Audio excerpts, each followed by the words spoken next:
안녕하십니까.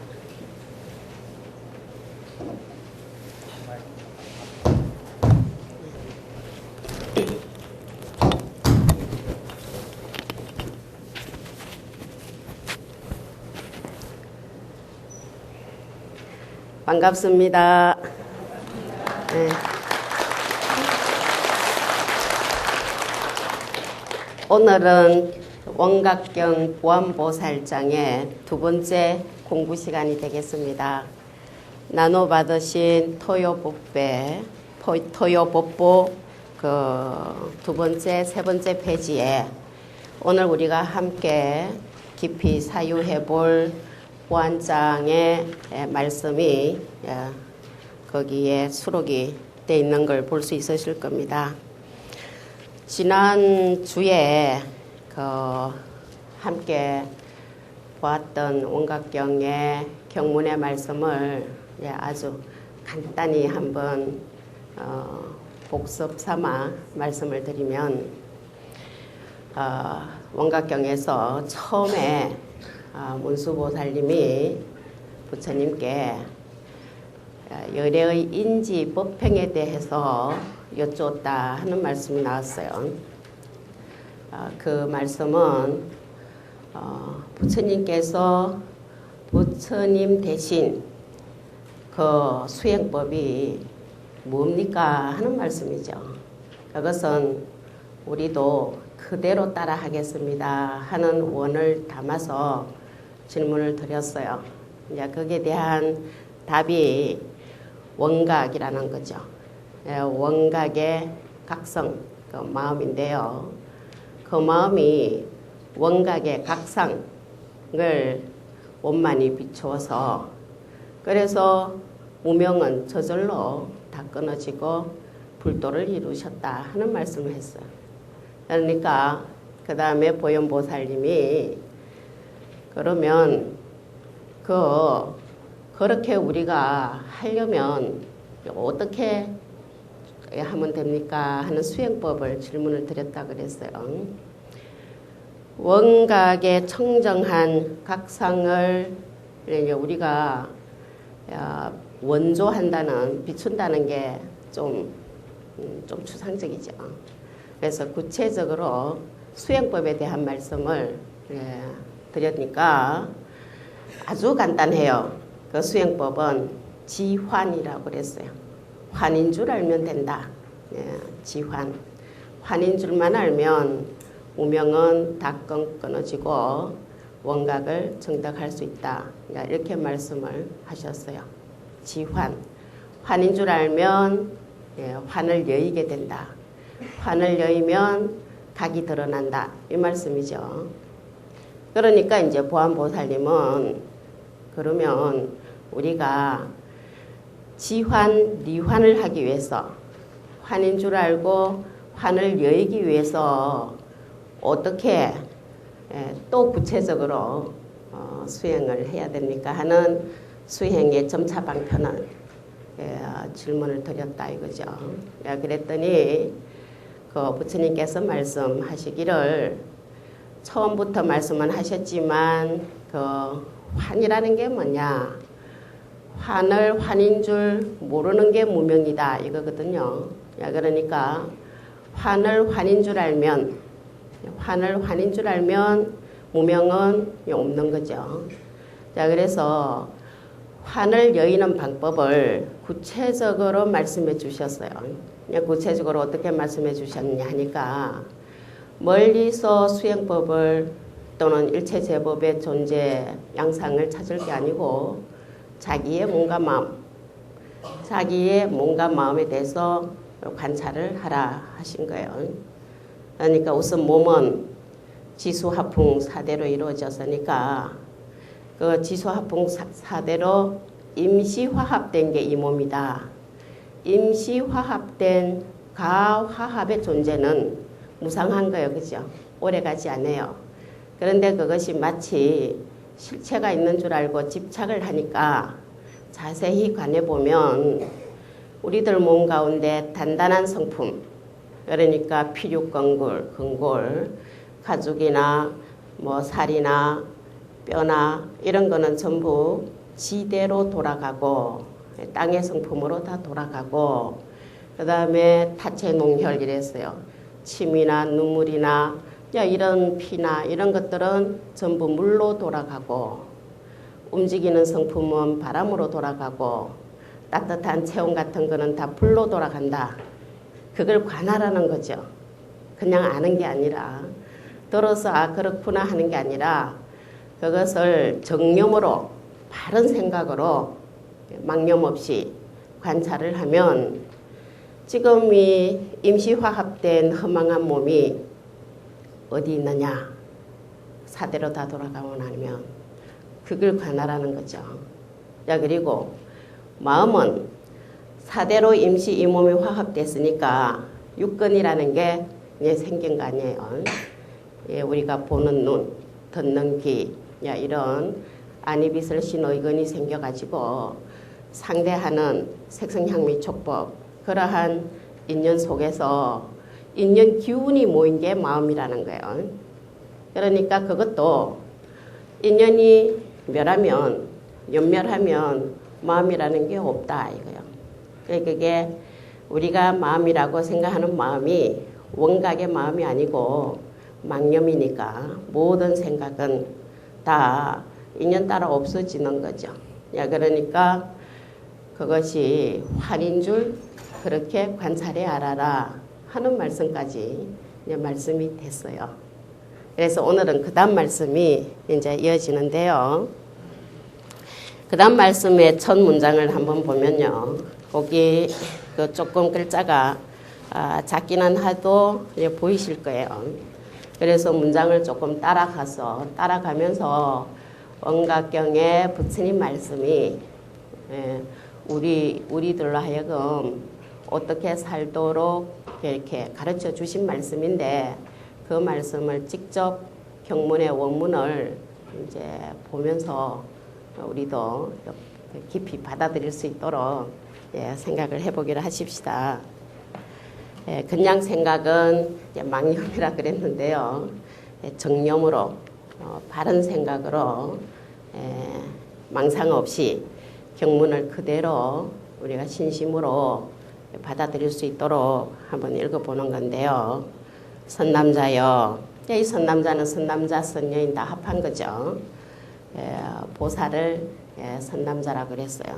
중생이 환의 몸이 멸하기 때문에 몸을 관찰하니까 몸을 그렇게 지수합풍 사대로 이루어진 줄 관찰해서 사대가 강리하니까 사대가 원 사대로 우리 몸이 다 흩어서 돌아가면 환의 몸이죠. 우리 몸이 멸할 거 아니에요. 없어질 거 아니에요. 그렇기 때문에 이러한 사대로 육근이 육진을 반영해서 생긴 게 마음이니까 마음도 따라 없어진다. 그 마음은 환심이라 그랬어요. 환의 마음. 환의 마음이 멸하고 환의 마음이 멸하기 때문에 환의 띠끌도 멸한다. 환진이라 그래요. 사실 육진 경계가 본래 있어서 마음이 이러한 색성향미 촉법이라고 하는 육진 경계를 상대하는 게 아니라 사실은 마음이 또 만들어낸 육진 경계를 상대하면서 망상을 계속 정대시켜 나가는 그러한 모든 것이 멸하고 그러니까 환진이 멸하기 때문에 환이 멸한다는 것도 이제 더 이상 멸할 게 없죠. 그러니까 환신, 환심, 환진이 다 멸하면 환이 멸한다는 것도 없어요. 그렇게 되면 이제 그 다음 말씀이 나오는데요. 환의 멸함이 멸하기 때문에 환 아닌 것은 멸하지 않느니라 이랬네요. 그래서 이것이 비환은 환 아닌 것은 불멸, 멸하지 않는다. 이것이 원각의 각성이에요. 그래서 그 비유를 거울에 때가 앉은 것을 때를 다 닦고 나면 이제 거울에 아주 원명청정한 밝음이 드러나는 것과 같다 이랬네요. 전부 다 환이고 환이 멸한다는 말씀을 했는데 환이 멸하는 것까지 멸하고 나면 환 아닌 것은 멸하지 않는데 그 환 아닌 것 그것이 바로 원각이요 원각의 각성이 그대로 청정하게 밝게 드러난다 하는 말씀을 지금 여기서 하신 거예요. 그래서 이 부분 제가 칠판을 조금 사용을 해 보겠습니다.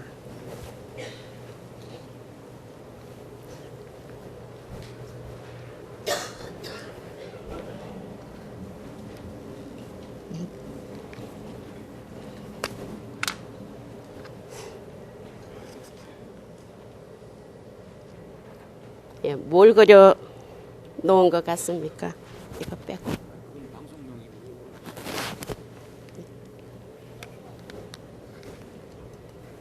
예. 뭘 그려 놓은 것 같습니까? 예, 원인데, 예, 원 그리려고 그린 건 아니겠죠? 원의 상징성이 뭘 것 같아요?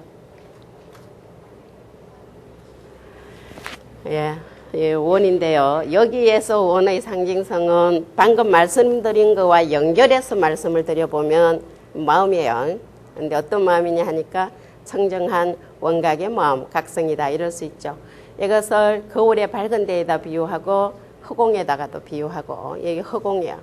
그런데 여기에 우리가 지금 환이라고 얘기하는 것은 우리들의 몸과 마음이 임시 과화합된 존재인데 그것이 무상한 줄 모르는 거, 실제가 있다고 착각하는 거, 이것을 환이라고 그랬어요. 그래서 그 환을 허공꽃에 비유를 했어요. 공화.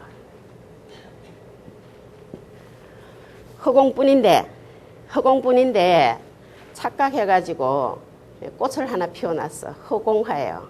이걸 공화라고 그랬어.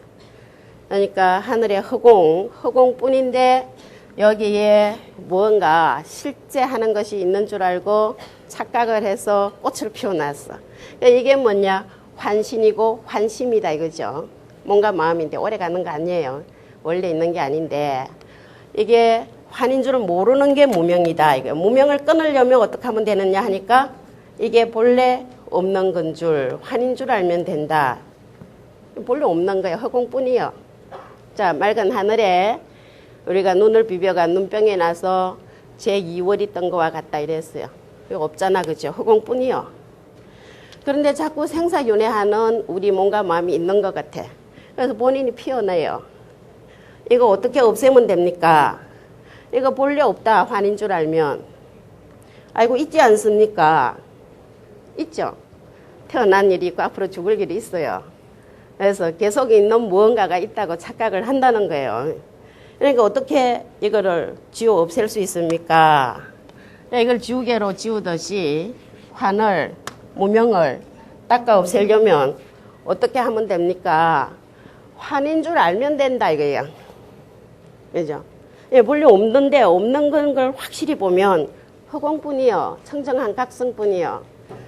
그렇게 하라는 거거든요.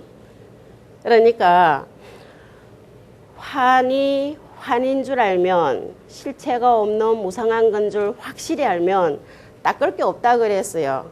그러니까 환인 줄 알면 환을 여였어. 환을 여이면 어떻게 해요? 그 다음 허공 그 청정한 자체가 드러난다는 거 아니에요. 그죠? 그래서 여기 지금 이 말씀이 방금까지 우리가 본 그 말씀이에요. 허공에 그냥 드러났어요. 그래 되면. 이 환을 환인 줄 아는 방법이 그러니까 바른 생각으로 수행을 어떤 식으로 하느냐 하니까 점차 수행을 물었잖아요. 점차 수행을 물었으니까 개정의 사막의 수행법으로 하라 이거거든요. 지난번에 본 게 우선 금계를 청정히 지니고 점차적으로 개 안 지키면서 원각을 드러낸다는 거는 안 맞다는 거거든요. 그래서 금계를 청정히 지키면서 그렇게 하면 겨의 그릇이 온전하면 정의 물이 고인다고 표현을 하는데요. 그것이 사마타 행이에요. 사마타, 정려행이 나타나고 그래서 개의 그릇이 온전하면 정의 물이 고이고 정의 물이 잔잔하면 지혜의 달이 나타난다. 이것을 정념이라 그랬어요. 그러니까 이 개정의 사막의 정념으로 환인 줄 알면 청정 원각 마음이 그대로 드러난다. 야, 이것이 비환은 멸하지 않는다 이랬어요. 허공꽃은 없어졌는데 허공 자체가 없어진 건 아니듯이 우리들의 환심이 환인 줄 알아서 멸하면 비환, 환 아닌 거 원각의 청정각성은 그대로 드러나서 그것이 청정각상을 원만히 비추는 이러한 우리의 삶의 모습이다. 자, 여기까지 말씀이 된 건데요. 그 다음 말씀을 보면요. 선남자여 마땅히 알라. 몸과 마음이 다 환의 때이니 신심이 환구라고 한 때라는 말씀은 번뇌라는 말씀이에요. 우리들이 일으키는 번뇌는 다 우리들의 몸과 마음이 무상한 줄 몰라서 임시가 화합된 존재가 영원불멸하는 실체가 있는 것처럼 착각해서 매달린다 이 말씀이거든요. 자, 그래서 이러한 환구가 사라지면 시방이 청정하리라. 그 비유를 다시 한번 말씀을 한 것은 청정 허공밖에 없는데 왜 허공꽃을 피워냈느냐 그 이유가 다시 한번 말씀이 되는 부분이에요. 그래서 그것을 지금 만이보주로 비유 말씀을 해놨어요. 이 만이보주가 아주 깨끗하고 아주 밝은 만이보배 구슬이 있으면 이 만이보배 구슬이 바로 원만히 비출 수 있는 원각의 청정한 마음이다. 이건데요. 비유가. 그러면 마음이 있으면 다 비춰내는데 이 구슬이 하나 원만하게 청정하게 밝은 게 있으면 우리들의 모습이 다 비치잖아요. 다 비치는데 이 구슬의 깨끗함이 더러워진 건 아니거든요. 그런데 잘못 알면 구슬 자체에 그러한 갖가지 색상이 본래 있는 것처럼 착각을 한다는 거죠. 본래 있는 것처럼. 그래서 거기에 매달린다는 거예요. 허공꽃을 그냥 피우는 정도가 아니라 그 허공꽃에다가 여러 가지 색깔도 칠하고 열매도 맺고 그것을 소유화하려고 집착도 하고 이렇게 해서 번뇌망상이 계속 늘어나니까 윤회를 한다. 이 말씀이거든요. 자, 그래서 이 만이보배구설이 사방에 갖가지 이 모습들을 비춰내면 어리석은 사람은 그 구슬 자체에 그러한 갖가지 색상들이 본래 있는 것처럼 착각을 하기 때문에 환에 묶이게 된다. 이제 이 말씀을 여기서 한 거죠. 그래서 그 다음 말씀은요. 그 만이보주의 비유처럼 이제 원각의 마음도 각가지 부류에 따라서 다 응한다. 여기에 말하는 각가지 부류는 뭐냐 하니까 우리들은 이제 육도 윤회하는 중생 중에 인간계인데요. 뿐만 아니라 이게 일체 윤회하는 각 부류의 일체 존재들을 전부 다 이 원각이 따라서 응한다는 말씀이죠. 자, 그래서 우리들의 그 자기 모습 자체가 본래 있는 줄 착각한다. 그래서 또 우리는 뭘로 이루어졌다고 했냐 하니까 반야신경 말씀에 의해서 보더라도 색수상행식 오온으로 임식과 화합됐다 이거죠. 그러니까 색수상행식이라는 게 자체가 또 있는 줄 안다. 그러니까 오온으로 과화합되고 지수화풍으로 이루어졌다고 얘기를 하면 그러면 임시화합된 나는 없는 줄, 그 무아라 그래요. 이걸 아공이라 그러죠. 공한 줄은 아는데 그 구성되는 요소, 색성향미촉법이라고 색수상 행식이라고 하는 그런 것들은 또 있는 게 아닌가라고 집착을 하는 그 법집까지도 전부 여기에서 떨어버리는, 그래서 이것을 법공이라고 표현을 하죠. 그래야 청정각상이 다 드러난다. 이렇게 말씀을 했어요. 자, 그래서 그 다음 말씀은 제가 이제 줄을 한 줄씩 띄워서 보여드린 거는 시각적으로 빨리빨리 거기 경문에 닿게 하기 위해서인데요. 그래서 이러한 환의 때 번뇌를 다 여인자를 보살이라 한다 이거죠. 자, 우리가 발심한 중생을 보살이라 그러는데 화엄경의 말씀은 초발심시 변정각이에요. 처음 발심할 때가 정각을 이룬 때다 이거죠. 자, 그래서 환을 여의면 바로 깨달음을 얻은 거다. 이런 말씀이 이어져요. 그렇게 되면 이제 흑원꽃이 흑원꽃 공화를 공화인 줄 알기만 하면 깨닫는다고 그랬는데 사실은 이 흑원꽃은 본래 없는 거 아니에요. 원각에는. 없는 거기 때문에 흑원꽃이라고 하는 환구, 그 번뇌 때도 본래 없는 거고 그렇다면 이 번뇌를 상대해서 내가 없앴다고 하는 수행이라는 것도 본래 없는 거예요. 자 그러면 흑원꽃이 환인 줄 내가 수행을 해서 그것을 잘못 본 무명을 내가 끊었다 하는 끊는 것도 없겠죠. 그러면 끊었기 때문에 정득을 해서 깨달은 자가 나오는데 이 보살, 깨달은 보살이라는 생각도 이름도 없어지겠죠. 그러니까 일체가 전부 다 여기 없어지는 그것이 여기에 원각의 경계다. 이 말씀을 거기서 한 거예요. 그러니까 저 뒤에 가면 깨달은 자도 없는 거니까 깨닫는 거는 물론 있겠죠. 근데 깨닫고 나면 깨달은 자도 같이 사라지는 거예요. 예를 들면 얼음을 녹이기 위해서 불을 갖다 대면요. 보통의 불은 욕화라 그래요. 욕망의 불이에요. 그런데 무명을 없애고 원각을 정득하겠다고 하고자 하는 마음은 똑같은 욕망인 것 같은데 그건 아니라고 그랬어요.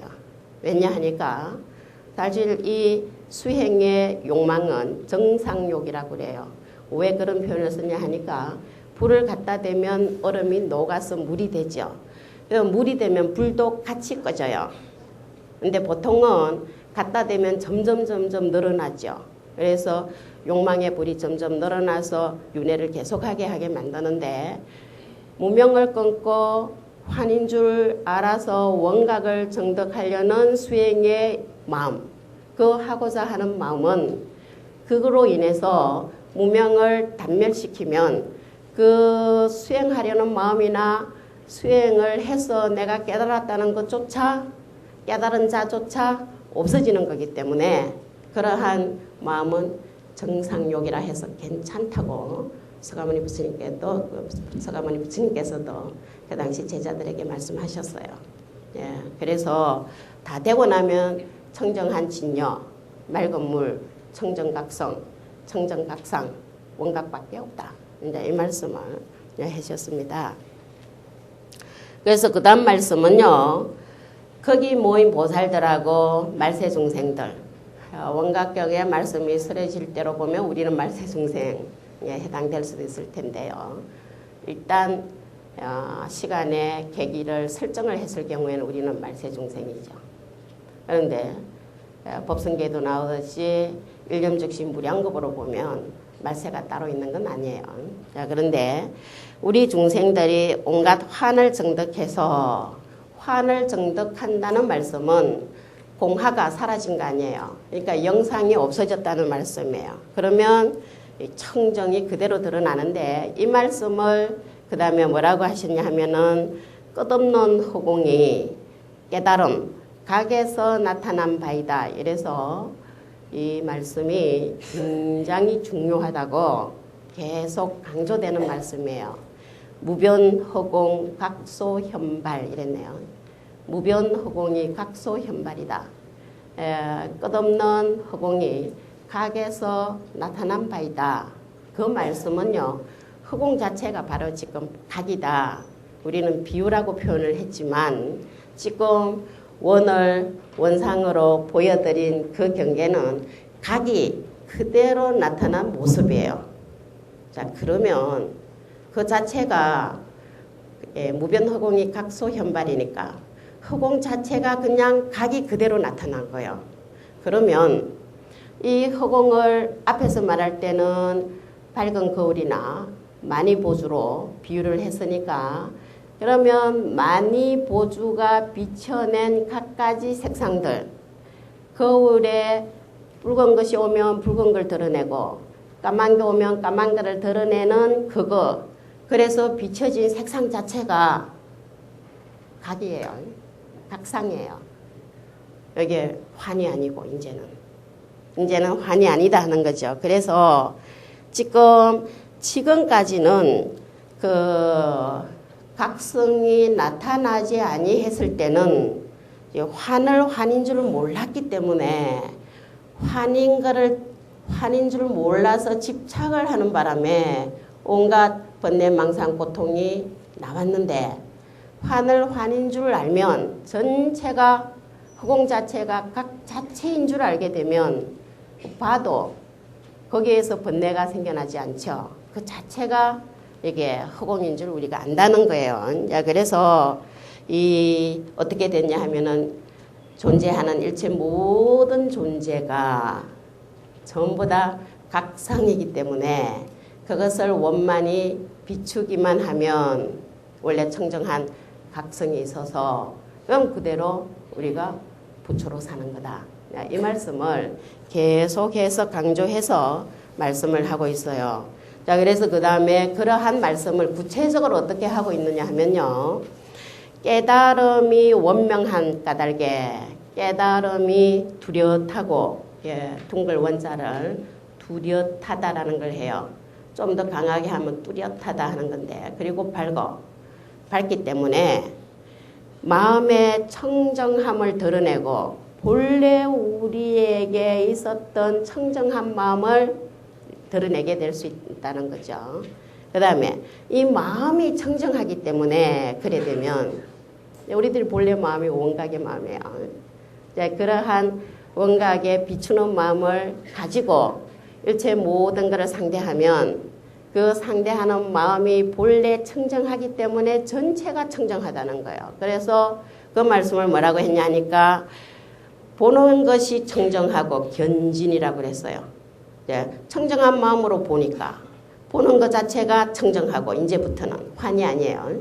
청정하고 보는 것이 청정하기 때문에 눈으로 보잖아요. 그러니까 안건이 청정하고 안건이 청정한 까닭에 눈으로 보아서 인식하는 마음 안식이 청정하고 이렇게 나오죠. 자, 조금 전까지는요. 조금 전까지 지난주에 우리가 본 거는요. 몸과 마음이라는 게 사대의 과합이고 육진의 그림자다. 그런데 그거를 모르기 때문에 그 환에 집착해서 일체 번뇌 망상과 일체 고통과 생사윤회의 윤전을 계속한다 이랬거든요. 그런데 그걸 확실히 딱 알면 그 다음부터 완전히 바뀌네요. 그냥 무명이 이제 사라졌어. 그러면 청정각성이 그대로 드러난 게 일체의 각상이거든. 자, 그러면 보는 게 청정하고 보는 게 청정하니까 보는 눈이 청정하고 보는 눈이 청정하니까 보아서 아는 마음이라고 하는 안식이 청정하고 이러죠. 자, 그럼 듣는 게 청정하고 듣는 귀가 청정하고 들어서 아는 마음인 이식이 청정하고 이렇게 계속 전부 청정하다 이래가지고 전체 안이비설 신의식이 다 청정하고 육식이 다 청정하다 이렇게 말씀을 했어요. 그 말씀을 견진과 문진과 각진이라는 표현을 써놨는데요. 그거를 우리는 평소에 어떻게 말씀을 하냐 하면은 견문각지라고 표현을 하죠. 견문각지. 보는 거, 듣는 거, 느끼는 거, 아는 거. 그 견문각지는 안이비설 신의식 육식을 또 견문각지로 말했다고 볼 수 있어요. 그죠? 그러니까 안식은 여기에 보는 거, 견이고. 그러니까 그전에는 환으로 보게 되면 진이 되는데 그 진 자체가 진이 아니고 청정으로 바로 바뀌어서 되는 게 아니라 그대로 있는데 청정한 경계가 되는 거거든요. 그래서 견진이라고 표현을 했어요. 자, 그러면 듣는 거는 문진이고 그럼 우리가 냄새 맡고 그 다음에 맛을 보고 여러 감촉을 느끼고 하는 걸 뭐라 그러냐니까 후각이고 미각이고 촉각이고 이러죠. 그게 각이에요. 여기서의 각은 깨닫는 게 아니라 감각을 느끼는 거예요. 그러면은 우리들의 안건으로 법경을 상대하는 것이 이제 제6의식으로 나타나잖아요. 그러니까 그걸 아는 걸로 보면 견문각지가 다 청정하고 이렇게 말씀을 했네요. 계속해서 이어집니다. 그렇기 때문에 근이 청정한 까닭에 안건이 청정한 까닭에 안건이 상대하는 색진이 청정하고 색진이 청정하기 때문에 여길 때 빛은 빛색자예요. 색성향미 촉법 상대하는 일체 모든 경계들이죠. 그거를 계속 띠거리다, 환이다, 더러운 거다 이렇게 말했다가 지금은 전부 그 자체가 바로 청정하고 밝은 거고 맑은 거고 이렇게 나오네요. 마음 한번 바뀌면 그대로 있는데 완전히 딴 세계가 되는 거네요. 그죠?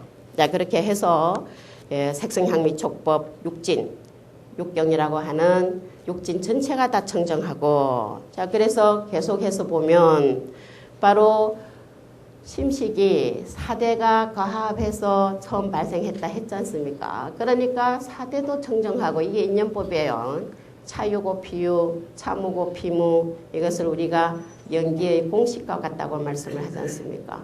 그러니까 이게 연따라 일어난 일체 모든 것이 다 청정해진다. 그랬기 때문에 육진이 청정한 까닭에 지대가 청정하고, 지대가 청정한 까닭에 수대가 청정하고, 계속해서 화대, 풍대가 다 청정하고, 그렇기 때문에 4대가 청정하기 때문에 12처, 18개, 25유가 청정하고 이랬네요.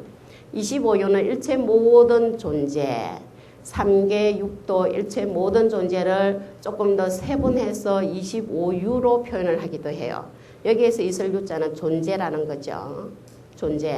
그러니까 12연기에도 유, 다음에 생노사 이렇게 말씀을 하는 그 존재인데요. 일체 모든 존재가 다 청정하다. 자, 거꾸로 얘기를 해보면 이게 차례로 12연기로 얘기할 때도 무명을 연하여 행이 있고 내지 생로병사 우비내고가 있다. 여기도 순간이라 그랬어요.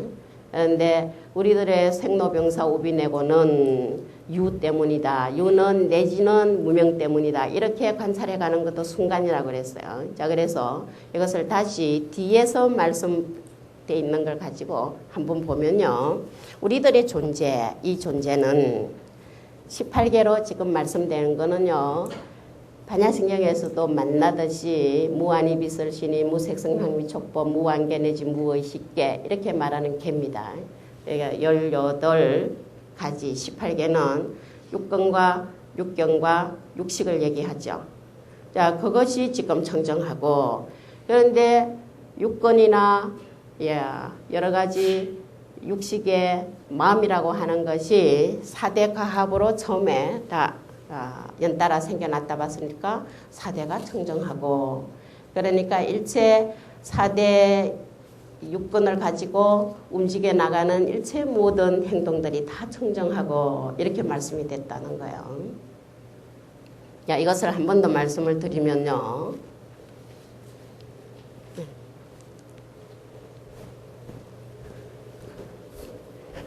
자, 이 원은 조금 전에는 허공 또는 밝은 거울, 많이 보주 에도 비유를 하는데요. 해인에 비유하기도 해요.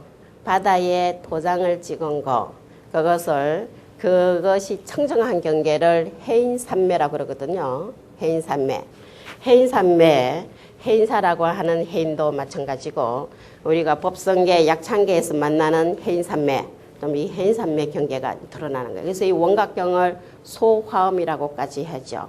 지금부터 원각의 각성이 그대로 드러나서 청정한 각상을 그대로 원만히 비추기만 하면 드러나는 일체 모든 경계는 그대로 화음의 무의 경계로 막 펼쳐져 나가는 걸 말씀을 하는 거예요. 자, 그래서 바다가 잠잠하면 이것을 우리들의 팔식의 망식의 바람이 잠잠해지면 이런 표현을 한대요.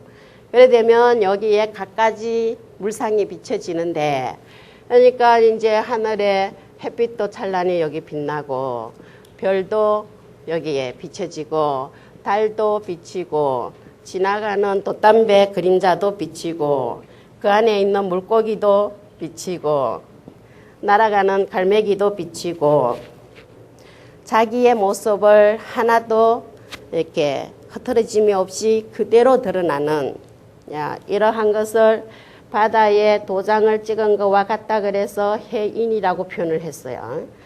그 경계는 산매 경계예요. 왜냐하면 산란함이 없으니까. 망식이 발동한 경계가 아니라서 청정한 산매 경계에 들어가죠. 자, 그러면 이러한 이 바다는 뭐에다가 비유하냐 하면은 부처님의 보리심이라고 그래. 보리심의 바다다. 우리들의 아레야식이라고 하는 육식이라고 하는 망상식이 아니고 부처님의 깨달음의 마음을 우리하고 연결해서 얘기할 때 발보리심 한다 하는 보리심이에요. 그래서 이것을 불보리심 해인이다 이런 표현도 하거든요. 부처님의 보리 마음에 일체 모든 중생들의 번뇌 망상이 그대로 다 비춰지는 거 이거거든요. 자기가 시끄럽지 않으면 주변에서 떠드는 게 더 잘 들어와요. 그죠? 이제 자기 속이 시끄러우면 하나도 안 들릴 수도 있는데요.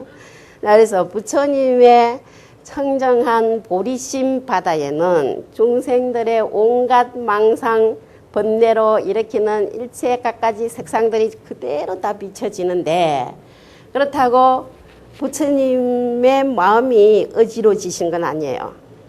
그죠? 근데 우리는 다른 사람 속 시끄러운 소리 들으면 내 속이 시끄러워. 그죠? 근데 여기 흔들리지 않아요. 이제 흔들리지 않고 그거는 무슨 말씀이냐. 그렇다고 해서 보통 다른 사람 속 시끄러운 말을 들었는데도 속이 안 시끄러운 거는요.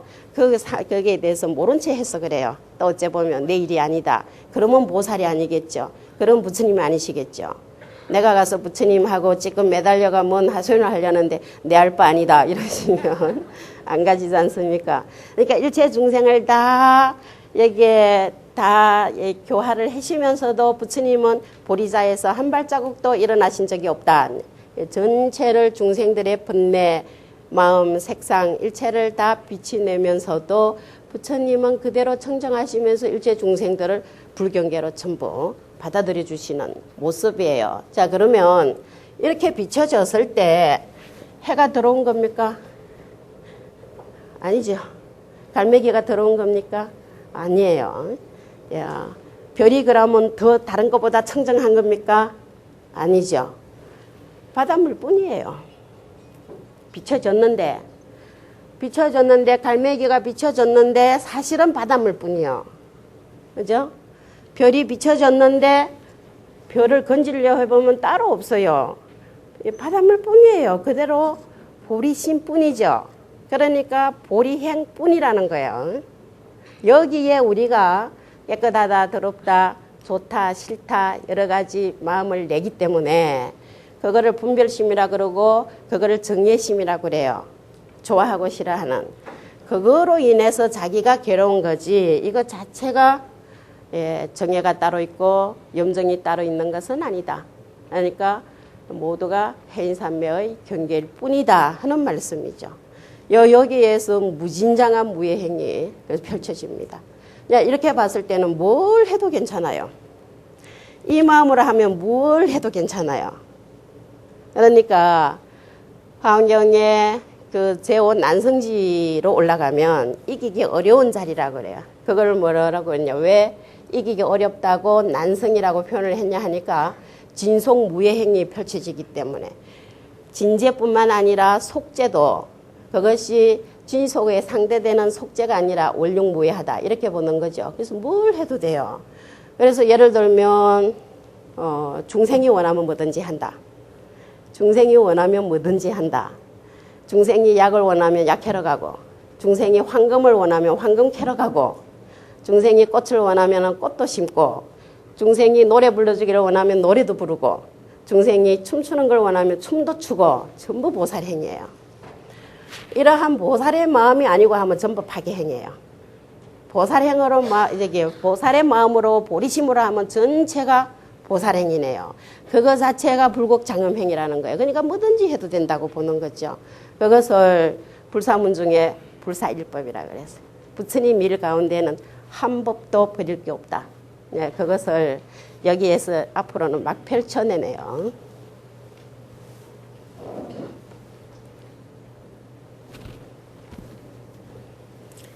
그 다음에 이제 어느 부분인지 아시겠죠? 그래서 말씀되는 게요. 이러한 4대 5원, 6건, 6경, 60, 6건, 6경 합해서 12초, 60까지 합하면 18개. 그렇게 해서 펼쳐진 일체 존재세계, 중생윤회세계, 25유 이것이 사실은 다 청정하다는 거예요. 그렇게 되면 우리가 청정하다고 갈라서 얘기했던 그것이 허망한 게 아니고 참되다고 갈라서 얘기했던 부분은 또 말할 것도 없겠죠. 말할 것도 없어요. 그것이 뭐냐? 심력. 부처님만이 가지신 지혜의 힘 10가지. 심력도 청정하고 사무소에 부처님의 두려움 없으신 4가지. 또 사무예지. 부처님의 걸림없는 지혜의 변제. 사무예지변. 이것도 청정하고 부처님만이 가지신 18가지 중생과 함께 하지 아니하는 법, 18불공법도 청정하고 37조도품이 청정하고 모든 37조도품은 37조도품 또는 37조보리분법이라고 그래요. 보리를 얻기 위해서 필요한 모든 방편 37가지 이건 말할 것도 없이 그대로 청정하겠죠. 그래서 한꺼번에 말씀한 것이 84,000다라니무니 일체가 청정하나니라. 일체가 청정하다 하는 말씀으로 했어요. 그렇기 때문에 그 다음 그럼 일체가 청정하다는 것이 지금 어떻게 말씀되어서 나오느냐 막 펼쳐져요. 그 다음부터 예를 들면 선남자여 일체 실상의 성품이 청정한 까닭에 한 몸이 청정하고 한 몸이 청정한 까닭에 여러 몸이 청정하고 여러 몸이 청정한 까닭에 이와 같이 내지 시방 중생들의 원각도 청정하느니라.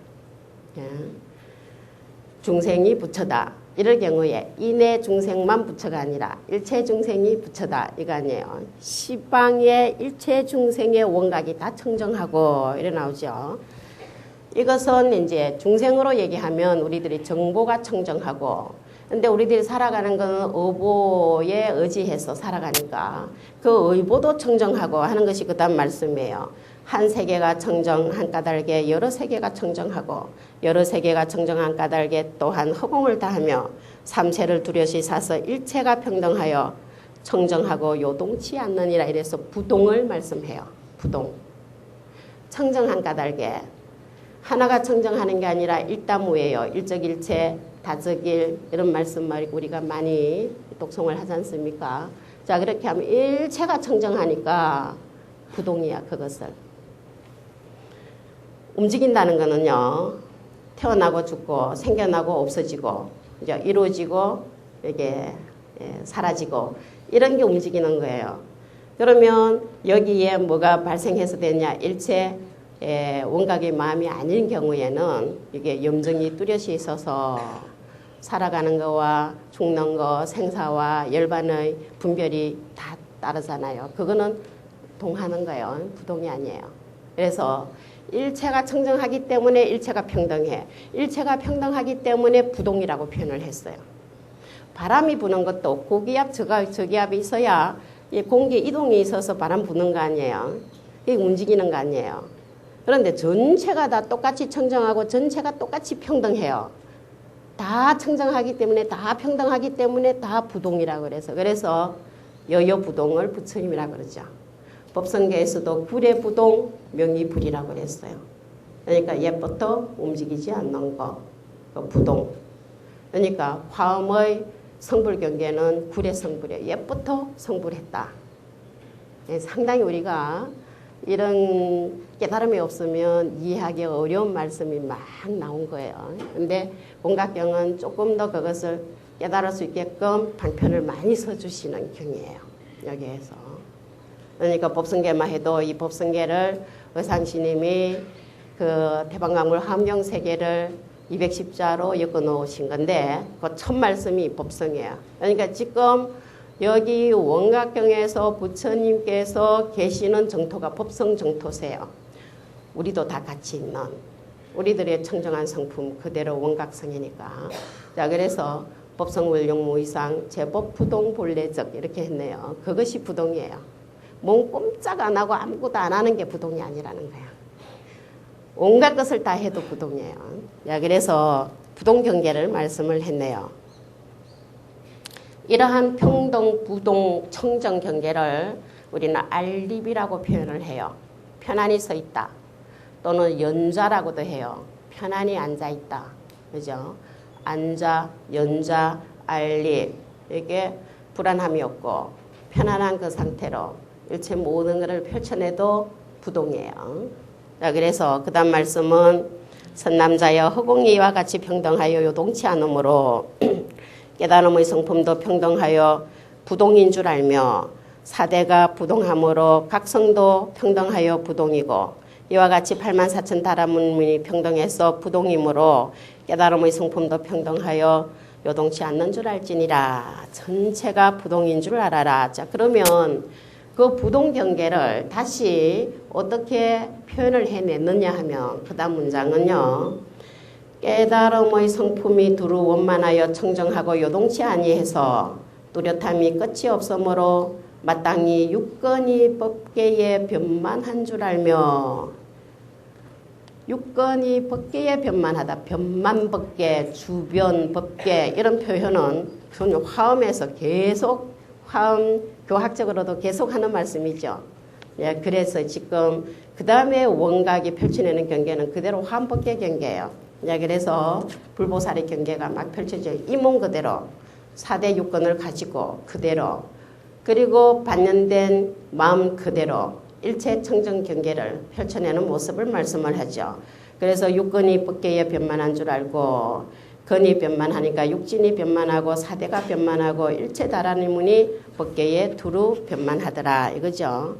자, 그렇게 하면 무너짐도 없고 섞임도 없고 전체가 어떤 경계로 말씀이 되느냐 하면 비유를 100,000개의 등불빛이 한 방에 비치면 이제 지금 여기도 100,000개라고 말하기는 어려울란지 몰라도요. 바깥에서 햇빛 들어오죠.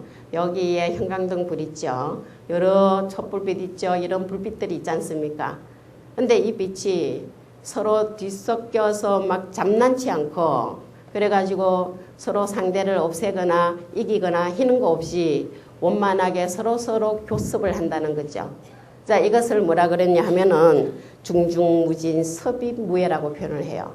서로 받아들여.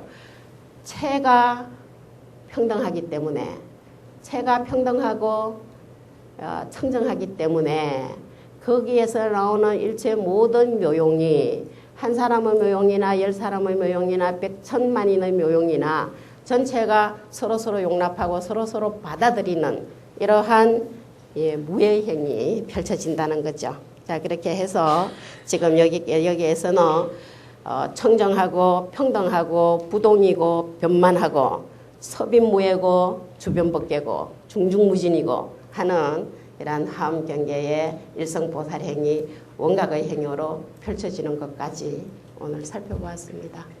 감사합니다.